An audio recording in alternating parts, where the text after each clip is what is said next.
I decided to look into how they deal with like their will or whatever, because crypto can get locked up in a thing where nobody can have it, right? Like you mean your will, like when you die. Yes. Estate. Do you share? This is the question, and this is a question that you're both normal people, so you're going to say yes.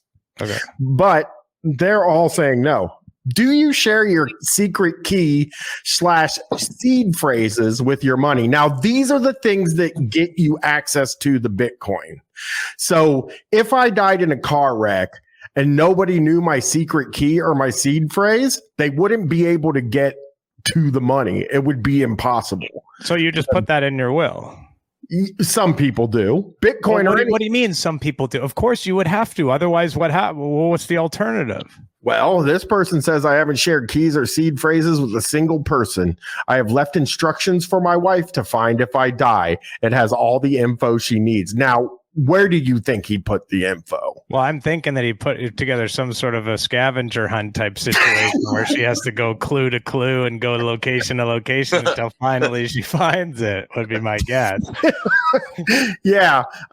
This guy says, my wife, she can find it right now. She even knows it exists. She just doesn't care about crypto at all. She never bothers with it. I'm not keeping it from her. She just has no interest. And so that's a good one. Right. And then this next guy says she's going to hear a news report about crypto and wipe you out. So. Yeah. So again, these are guys who are just like going on the assumption that everybody has a bad marriage and that their wife at every opportunity would just leave them if they could take the money. Right. Like what? Why would you think that? I mean, I share money with my partner. You know what I mean? Like we share money. Some people have, which I understand. I had it that way. I was in a 13-year relationship, and we had separate accounts, and we both enjoyed it. Yeah, really. My wife and I were joint accounts that also enjoyed. I could see both working in different situations. But you were never concerned that your partner was, if they found out that you had a bunch of money, was going to try to steal it all from you. No. I mean, he could get into all my accounts. No,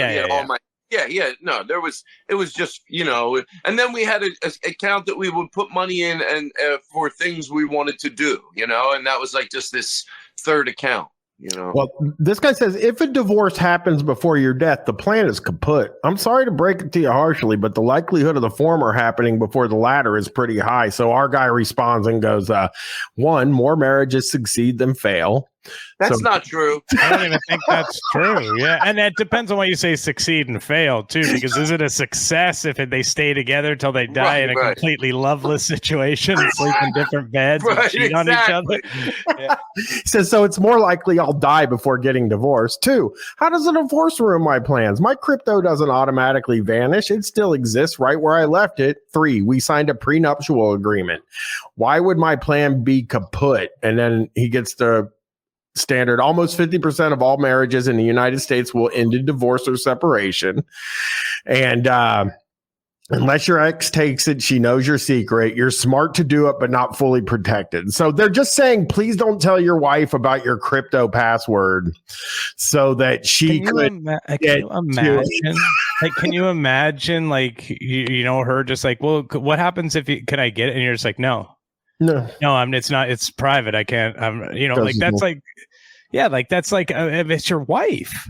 I don't have any, and I would bet I don't have any private things away from my wife, like things that are hidden. I don't really have any stuff like that, I mean, your wife is like the nicest, most she is the best, so she allows you to just do all the ridiculous things out in the open. I mean, like, Todd, just to be, when this guy collects Lego, we talked about before we started, but like, I mean, seriously, like, he bought the Titanic Lego recently, which is like the largest, most expensive piece of Lego. How much is the Titanic? $725. Oh my God! And you put it together? I did. I put it against down in my living room. It's How long huge. did that take? That took me like a month and a half. But I don't like sit down and build all at the same time. Like a lot of times I sit down, I watch wrestling and like sit at the table and look at my phone and stuff and then build every now and then. I think I probably could have got it done in a week if I wasn't screwing around doing other stuff. Are you happy with the build? Is it worth it, do you think? No, I wouldn't buy that one again if I what was the issue? I learned a lot about this stuff, Todd, because I researched for the Lego Guys episode. So was the construction, like was the build itself or like the finished product? What is it that you have? The finished product's cool. It's just a really repetitive build. I did read over and over again. Yeah. This guy says I have left where to find it, but I doubt she even paid attention to me. And the guy goes, yeah, I told my sister about it and she left midway. And then our guy responds and he goes, my wife said sounds good. I went back to watching a reality TV show. Oh, that sounds like wives. They love the reality TV, Todd. They love it. You know what's funny about you liking to do puzzles, and I know Lego or some people like puzzles, and I'm genuinely not like saying, oh, why would people like that? I totally understand, but more the bigger point is how different everybody's brain is wired. That for a puzzle for one person or Legos is something challenging and they enjoy it. For me, it's the opposite of what I don't want to put anything together ever. I'll tell you this is really funny that you bring this up because I was hanging out with my brother for his birthday last week and we were kind of talking about movies and stuff like that, and my brother also likes wrestling, and I was like, oh yeah, I really like that Von Erichs movie, the what the fuck was the movie? The Iron Claw. The Iron Claw. I was like, oh, I really love the Iron Claw. I thought it was really good, and my daughter really liked it, and so did my wife. Like they cried at the movie, and we're talking about, my brother was like, I will never see that. And I was like, why? He's like, I don't like movies that make me feel sad. So I don't see any movies that make me feel sad. And he literally will not see a movie. So does he ever get tricked? Does he ever not realize a movie is going to make him feel sad? Because I remember I cried in Bad Boys for Life, like the new Bad Boys movie. And I couldn't have known that was going to be emotional. So does that ever happen to him? Did you ask? No, because he won't watch he won't watch anything where there's a child in jeopardy.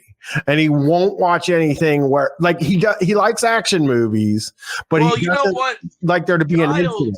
The child, you can understand if that was one slice of it, but movies that make you sad, it sort of reminds me of like what a friend of mine, we had this conversation a while back, and the conclusion of it was he's a therapist, and how to process, if you don't know there's some good coming out of it, it makes it a little easier if there is. And he goes, when you're sad, that's, and you don't know what to do and you're just sad, that's called growth. If you let it be growth, Yeah, he said he doesn't. That's when it hurts like that. You're like, well, there's growth. Like if you let yourself be sad and let yourself. So if someone doesn't let themselves be sad, it also limits them in their growth. Yeah. He's like, I don't want to pay to feel bad. And I'm like, well, that's not exactly what. Right. Yeah, like movies that make you feel sad. Movies that make you feel sad make you feel other things as well. Do you know what I mean? It's not like you're not just feeling the sadness. There's usually like, even if there's full sadness, there's some sort of a like happiness to it or whatever, joy. And also, but like it is good to feel sad sometimes and get it out in a way that's like, you can get angry as well in a way that's kind of normal and okay. And that's like a good safe area to do it.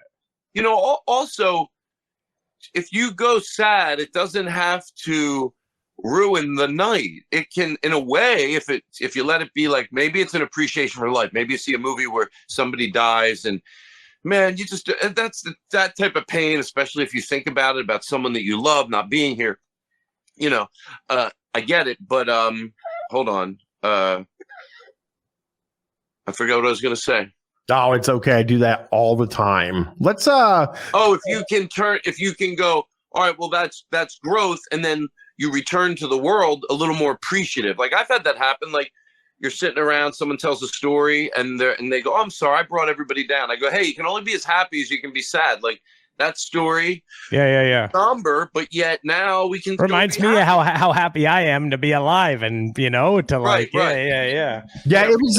It was just such a thing so far away from me, where it's like I'm talking to somebody that I know very well, And I just am like, just no resistance. Like if an action movie has like an inciting incident at the beginning of the movie that causes the guy, because I've always said this to him. I've always said, look, if an action movie is just an action movie without anything bad happening to the guy or his family, he's just a serial killer. Like he's just going out and murdering a bunch of people. Yeah, you need stakes. For no reason. Stakes, you need like a reason. Yeah, totally. Like, so would he'd watch The Beekeeper?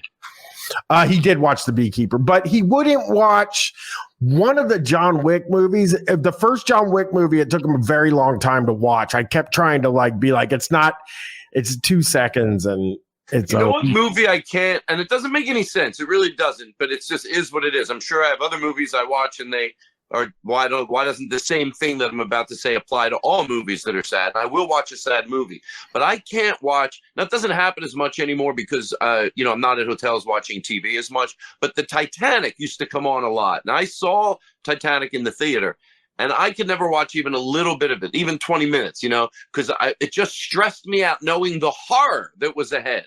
Yeah. Oh, yeah. Yeah. I never watched that either. What?